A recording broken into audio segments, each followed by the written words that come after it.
What's up, guys? I'm just doing a little broadcast here. Once again, talking about Xbox gaming in general. There's been a lot of people speculating on YouTube. Like I said before in my previous stream, nobody knows what's going on in the game industry except for people that work at Microsoft, that work at Sony, work at Nintendo. So, people like, I'm not going to say no names out there, but a lot of you put out YouTube, videos and stuff like that, acting like y'all know what you're talking about. No offense to you guys, but you guys don't know what's going on behind the scenes in the studios. Your insiders and all that stuff like that, and speculations of people that put stuff out there. The companies will let you believe what they want to leak, So there's certain things that they'll leak out there to say, hey, you know what, we'll let this leak out there, But y'all don't have the whole inside story what's going on. The truth of the matter is, yes, I'm excited that Microsoft added a ton of studios, and they're adding a few more, and if not, potentially they can afford and then some, $4 billion to acquire the WB Interactive Studios. It's Microsoft. They got $1.5+ trillion in growing in net worth and $1 trillion in reserves, so that's like a drop in the bucket to them. They're far more successful than Sony and Nintendo put together. They've been recognized as the real competition for future gaming stream, which they're ahead of the game on those companies as well as the other $1 trillion companies out there, being Apple, Google, and Amazon. So Microsoft's like, we're going to run the big dogs, not the small guys like Sony, you know what I'm saying? Microsoft's going to bring that 2.5 billion people and devices in their ecosystem. That's the big picture, ecosystem moving forward. So they're going to sit there and put you on their console, their PC platform, utilize their Game Pass, Xbox Live, which is far better than what Sony has, period. And they're going to put you in their cloud streaming service, which already put Google City to bed, and then xCloud is only in preview. So I imagine when it launches out, they put that thing in their Game Pass, which they're more likely going to do, I'm thinking. But we'll see what happens there. But either way, we got xCloud going as a service as well. My biggest thing is, I love my Xbox, I love my PC, but yes, Microsoft, early on before Phil Spencer took over, if you remember, they were trying to be too corporate on things, not so much for the gamer. I was kind of upset about that, but I'm still going to invest in a $1 trillion company that's far more successful. Not one like Sony, who's the best innovation was the Sony Walkman, you know what I mean? And their hardware is not making the money, so don't think 110 million units to Microsoft's 50 million units is making Sony bank. It's not. You're losing on hardware. The software is what counts, and Microsoft's making multi-billions of dollars on software, and Sony's not even scratching the surface of being a multi-billion-dollar company. They're not making money on their software because, they launch a God of War game, this and that. They don't support constant content for those games to pretty much do what Destiny's doing, what Rainbow Six Siege is phenomenally well doing, what games like Fortnite are doing, one IP.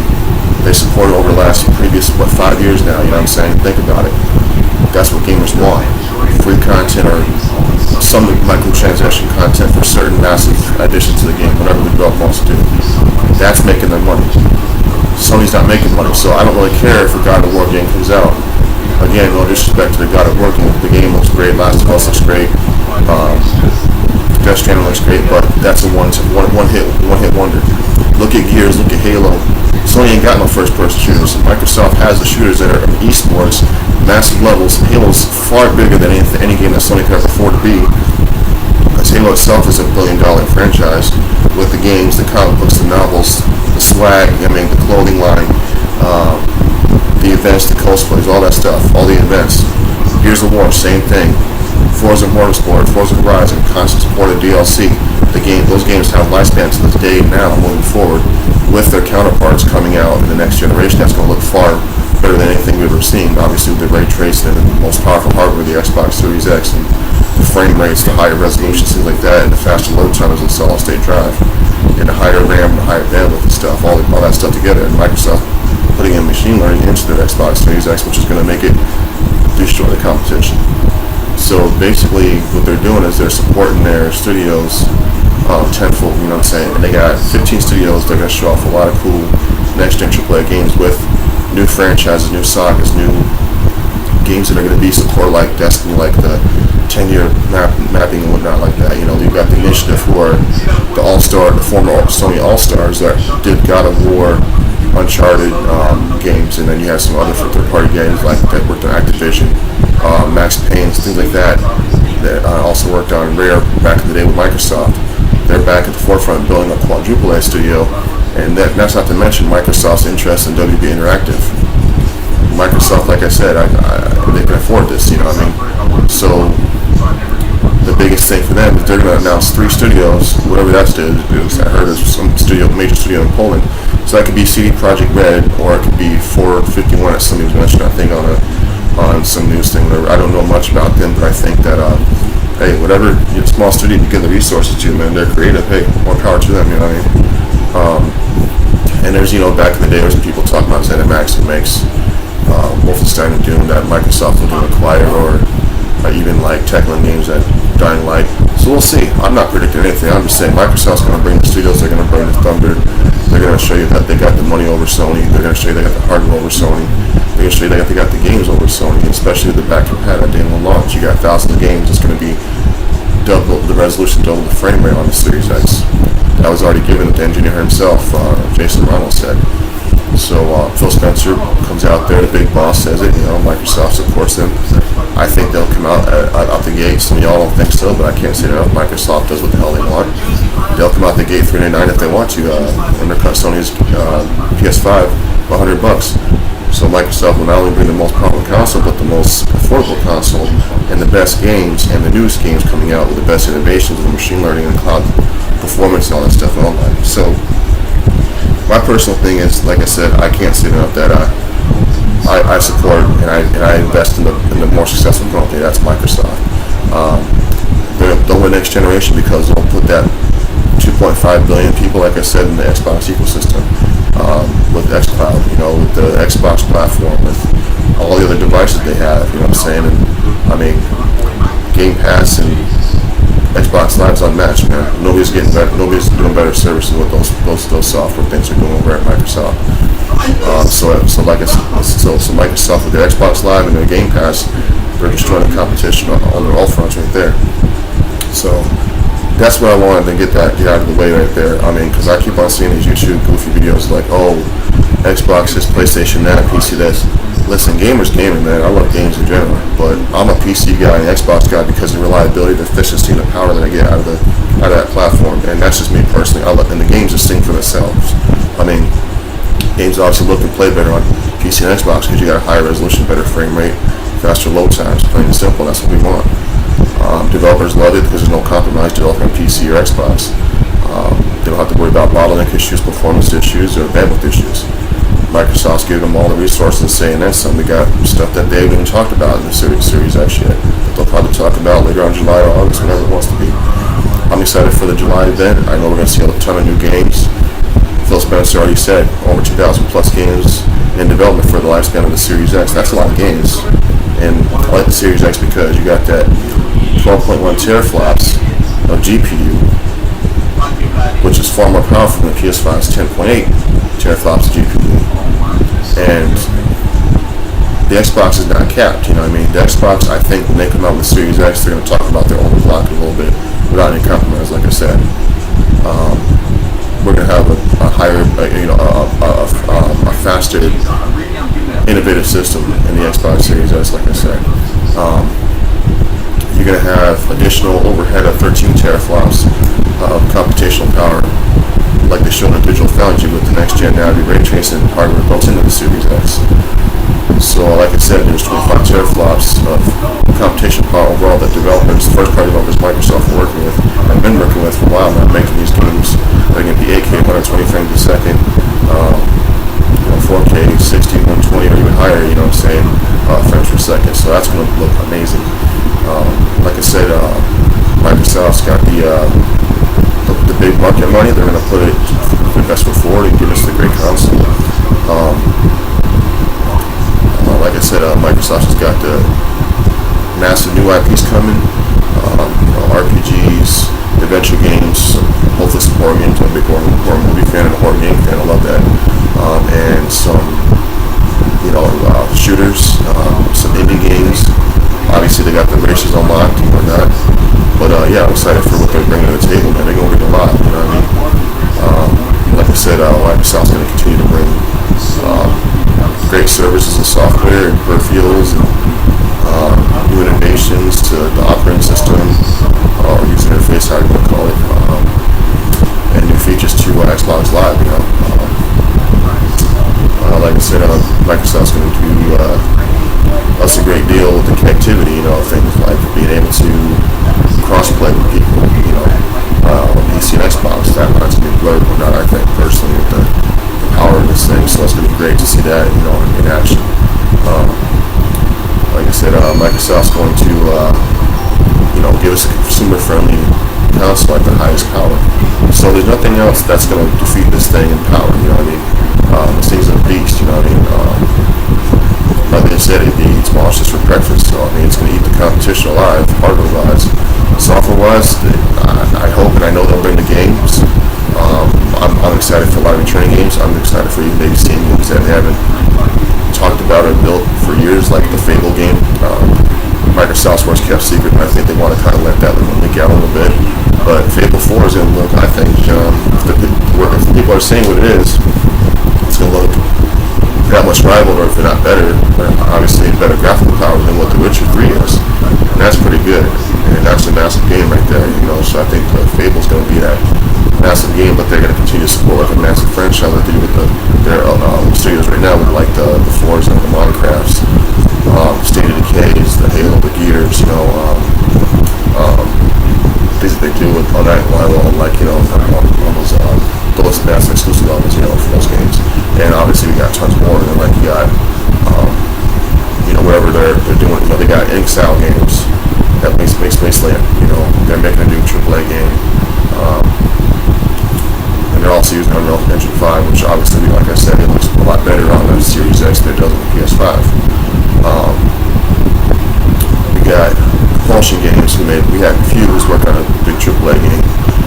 You got Obsidian, who made the Fallout Vegas back in the day, now made the successful award-winning Outer Worlds game. They're working probably on the Outer Worlds 2 later on down the line, but working on something new for the Series X. And then you got Double Fine Games, who made Psychonauts, and they made that one with Jack Black there, like Rock Legends or something like that, whatever it was called. Well, it was really cool, a really cool game that people played back in the last generation on the 360 and PS3. They're making new AAA IP and whatnot. And then you got Initiative, like I said earlier. Those are former Sony Santa Monica developers that made writers of God of War, publishers of Uncharted, people from Last of Us. You got people from third parties, stuff from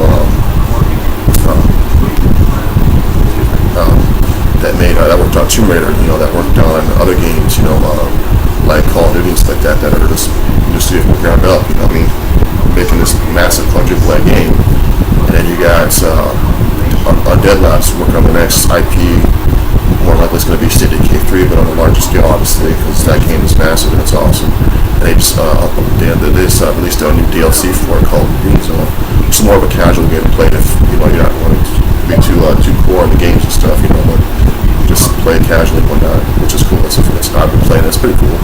I mean, State of Decay is just one of the best, if not the best, open world games that I've played in, you know, in years. And then you got Playground Games, who makes Forza Horizon, who obviously the Forza games, they're just gonna destroy like Test Drive and Limited and you know, what's the other one there? Project Cars 3. Definitely gonna be to put Gran Turismo 7 to bed easily, because there's no other race out there than those Forza. Forza is the most innovative, graphically high fidelity, high frame rate game that just continues to keep on growing, bigger than anything you've ever seen. So those are the studios. You got those guys, and then you got your usual suspects of Halo's gonna be at the forefront of this massive showing in July 23rd on Thursday. Yeah, the future of Gears gonna be talked about. I think we'll probably see a Perfect Dark reboot. If that's the rumors true, that'd be cool. But I think personally, in my opinion, we're going to see a lot of shotgun all mic drops. I would personally, I'm not saying it's going to happen, but imagine Microsoft just came back, because they got the rights still for it. Imagine Microsoft came back and with like Rare and the guys that at the initiative and whatnot, and their other project, the future project they're working on for next year or maybe 2022, they bring back the Legacy of Kain series, right? They bring back Splinter Cell to the forefront. Splinter Cell, the only game that was multi-platform was Splinter Cell Conviction, right? Everything else, that game didn't work as well because it was on multi-platform and it didn't play as well on the PlayStation as it did on PC and Xbox. So Ubisoft, being a big fan of the Xbox and PC platform, especially Rainbow Six, Ghost Recon, and The Division, imagine this, they bring back Splinter Cell to the PC and Xbox as exclusive moving forward, which would be a smart move. So those things can happen. I mean, it's just the fact that when the time it happens at, if it's sooner or later, but we'll see. But that's just my whole thing. Like I said, we're getting a true power in the Xbox Series X, and the Series X is going to be more powerful than anything out there next generation. The Series X is just going to give us that true next-gen gaming. I'm going to definitely pre-order mine and whatnot, but I got Game Pass and I'll be playing games that launch day and date, so I'm excited about that. So yeah, that's just the sums it up right there. I mean, whether people watch this video or not, I just want to put it out there the truth. I'm a PC guy, and I write code and I develop and stuff like that, do my own fitness stuff, and I love gaming and stuff like that. And maybe sometime down the line I'll make my own little indie game or something like that using Visual Studio and Unity Engine at some point in the near future. But right now I just focus on my startup, being the fitness podcast and whatnot through Spotify and Google Play and AirPlay and stuff like that, and work on the streaming video service. But as a gamer, like I said, I always invest in PC and Xbox, plain and simple, because they have the best online servers, the best hardware, tons of content, and just the subscription to services work very well for me. And I love playing xCloud. I take my controller with me, my Elite Series 2 controller with me with my phone, just on the go, pick up where I left off my games at my friend's house, and then come back, play on my console, on my 4K TV. So it works for me. I love it. There's nothing else out there like it. So thank you guys for watching the stream, and I hope you guys are being safe out there. And later down the line, I'll put another video out talking about my personal experience with the Elite Series 2 controller. I love it. I haven't picked up the old Xbox One controller yet at all, and I'm just glad that, to sum it up, that Phil Spencer took over. He made Xbox come back to where it needs to be at, and then some. So we saw software and services go back to where they know that they're doing. They're outselling their competitors, and he made the best hardware at the end of this generation with the Xbox One X being more powerful than the PS4 Pro. And he's leading the lines with, okay, the Xbox Series X is my deal, and the Xbox Series X is the most powerful console. And then we carried over with the success of already what xCloud is and what's going to be moving forward, and reaching 2.5 million people with xCloud, like I was saying. And you have the best subscription service with games and everything like that, content with Xbox Game Pass, and you got tons of library to backwards compatibility that's going to be played that much better on the Series X. So I'm excited for this. I can't wait to see what the peripherals they put out, like new controllers and all. We got the Elite Series 3 sometime maybe next year coming out. That'll be released. They've been doing a great job with adaptive controllers for people who have disabilities and they can still play Xbox. That's big up to you guys and everything that Microsoft does. Me personally, I've seen checks from Microsoft left and right when I was back home in New Orleans after Katrina being cut. It goes straight to getting homeowners like materials, stuff like that to build. We were able to, along with having one of the biggest investors like Microsoft helping us out via the Bill and Gates Foundation as well. Donate Xboxes for volunteers back in the 360 days. Donate money, like I said, for the homeowners and stuff like that, for us for tools. Donate money for sheets, bedding, food, stuff like that. So they've done a great job. They continue to do a great job. So that's why I also support Microsoft or anybody else, because they are the true leaders in the industry right now and whatnot. So with that said, I'm excited for the next generation Xbox, and can't wait to start streaming some cool games, especially Halo Infinite, because I'm a big Halo fan and I can't wait to play that new one. That's built from the ground up with this new space graphics engine. That's going to be a lot better looking than what other next gen graphics engines will be. It's going to be very well story driven, better than what God of War is what I'm hearing this can do right now.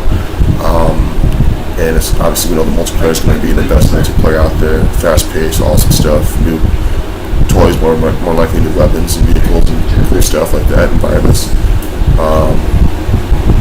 Always been a big Warzone fan to play Warzone with against people or against like people versus the AI kind of thing. That was really cool. Like that they did that.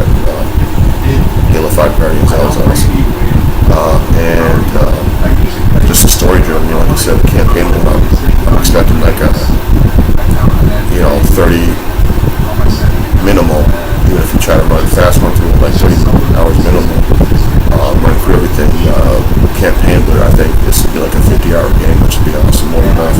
And they're going to continue to support that game for several years before they come out with the next installment post the Halo 3 game. Or are they just going to do like the Destiny? That this will be the Destiny of Xbox, 10-year support, which obviously happens too, because they did say this guy's going to be all about asking a little bit more games, so that's cool. Alright guys, I'll hit you back later on, but thank you for watching this stream, and I appreciate it.